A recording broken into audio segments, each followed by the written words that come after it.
Halo sobat semua, selamat datang kembali di channel novel kita. Sebelum kita lanjutkan ceritanya ini, ayo jangan lupa subscribe, like, komen, share, dan nyalakan lonceng notifikasinya agar mendapatkan notifikasi video terbaru ketika Mimin upload video. Falling for Merceo, bab 20 menikah kok terserah. Saat acara perayaan itu selesai, waktu sudah menunjukkan pukul 11 malam, Carson memanggil jasa supir, agar bisa mengantarkan Lucia sekalian juga. Namun setelah berpikir sejenak, Lucia pun menolaknya dengan sopan. Satu Tommy Pay saja sudah cukup membuatnya pusing, kalau para rekan kerjanya juga mengira bahwa dirinya menggoda Carson Lu, kelak hari-harinya di kantor juga tidak akan mudah. Oh ya, CEO Lu. Saat Carson hendak naik ke atas mobil, tiba-tiba Lucia teringat akan sesuatu dan segera memanggilnya. Saat Carson membalikkan kepalanya. Entah salah lihat atau tidak, sepertinya Lucia melihat wajah Carson yang biasa tampak seperti gunung es itu tersenyum sedikit, seolah sangat menantikan Lucia memanggil namanya. Ada apa? Carson berjalan kembali beberapa langkah. Lucia menundukkan kepalanya, itu. Besok pagi aku ingin minta izin. Carson terhenti, lalu memasukkan satu tangannya ke dalam kantong. Kenapa?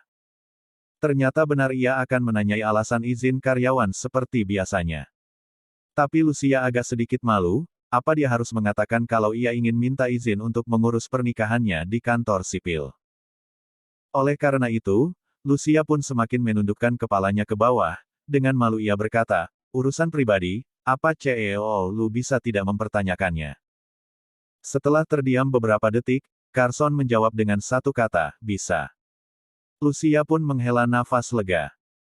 Setelah sampai ke rumah, Olivia yang telah mengetahui hal itu langsung memaksa Lucia untuk mengatakan siapa pria yang setuju untuk nikah kilat dengannya. Begitu Lucia hendak mengatakannya, tiba-tiba ia pun menyadari bahwa ia hanya tahu bahwa marga pria itu adalah Sia, ia masih belum tahu nama panjangnya.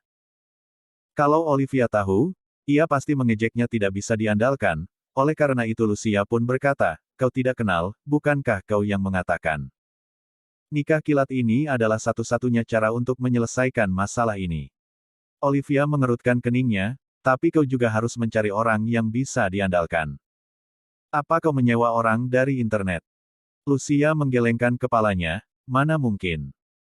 Olivia terus bertanya, ku beritahu kau, nikah kontrak ini masalahnya bisa dibilang kecil tapi juga besar, jangan sampai kau kehilangan tubuhmu juga hartamu. Apa pekerjaannya? Apa dia kaya? Apa dia punya rumah? Punya mobil? Lucia menyadari bahwa ternyata ia sama sekali tidak mengenal orang itu. Olivia pun panik, jangan-jangan kau tidak tahu apa-apa. Lucia hanya mengangkat pundaknya dengan santai dan berkata, setidaknya dia tampan. Tampan?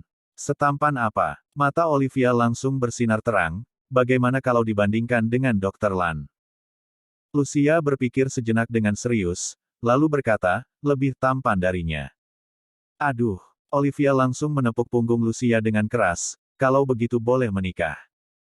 Jelas sekali, di dunia Olivia, wajah itu sungguh sangat penting. Kalau punya wajah tampan, yang lain tidak masalah. Malam itu, Lucia tidak bisa tidur, belum sampai jam 5 subuh ia sudah bangun dan beres-beres, jam setengah 8 dia sudah sampai di depan kantor sipil. Orang-orang yang tidak tahu pasti mengira bahwa ia sudah benar-benar kebelet menikah. 2,5 jam penuh, Lucia terus mondar-mandir di depan pintu kantor sipil, ia terus menatapi handphonenya. Orang-orang yang datang untuk mengurus pernikahan pun telah keluar masuk sejak tadi.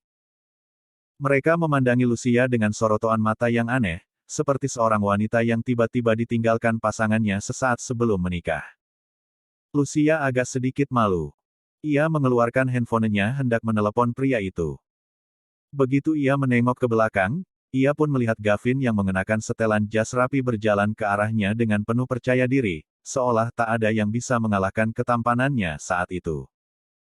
Lucia tercengang, ia segera melihat pakaian yang ia kenakan sendiri, kaos garis-garis, dengan celana jeans yang lututnya lubang. Lalu ia melihat pria yang tampak bersinar cerah itu, seketika ia pun merasa dirinya sangat memalukan.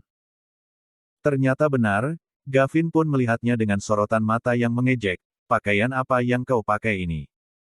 Lucia tertawa malu, hanya mengambil buku nikah saja, pakai apa terserah, ayo cepat masuk. Tidak bisa. Gavin terdiam di tempat tanpa bergerak sedikit pun, aku gak ganteng-ganteng berdandan hari ini, mana bisa terserah. Bersambung. Titik.